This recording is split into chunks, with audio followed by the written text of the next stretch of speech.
Saudara, video udara milik BNPB merekam dampak ledakan petasan di Blitar, Jawa Timur.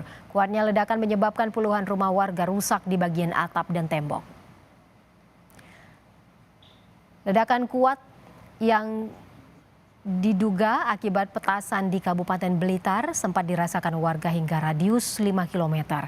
Dari video udara milik BNPB, tampak puluhan rumah di sekitar pusat ledakan mengalami kerusakan di tembok dan atap hancur. Tak hanya rumah warga, kuatnya ledakan juga membuat atap rumah ibadah rusak. Saya kumpulkan serpian-serpiannya pecah, temboknya juga runtuh. Saudara, polisi melakukan olah TKP pasca ledakan petasan yang menyebabkan 4 korban tewas dan 8 warga terluka di Blitar, Jawa Timur. Dari keterangan saksi, polisi menyebut 4 korban ledakan merupakan peracik dan penjual petasan jelang bulan Ramadan. Tim Handak Polda Jawa Timur menggelar olah tempat kejadian perkara pasca ledakan petasan di Kabupaten Blitar, Jawa Timur. Olah TKP ini dilakukan polisi untuk menentukan penyebab pasti ledakan dan seberapa banyak bahan petasan yang tersimpan. Polisi juga meminta keterangan saksi dan mengumpulkan barang bukti di lokasi kejadian.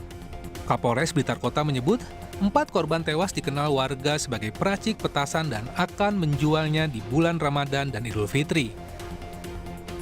Merupakan informasi dari tetangganya, karena yang tahun lalu memang yang bersangkutan juga menjual, sehingga ini menjadi suatu dugaan, tapi tentunya sedang kita lakukan penyelidikan lebih dalam, mengingat yang mau ditanyakan semuanya sudah tidak ada gitu, artinya semua pelakunya yang kita tadi itu yang melakukan kegiatan tersebut sudah menjadi korban semua. Jadi sementara kita ngambil kesimpulan dari beberapa pemeriksaan saksi dari tadi malam sampai dengan pagi hari ini, sementara patut diduga adalah tempat lokasi pembuatan petasan.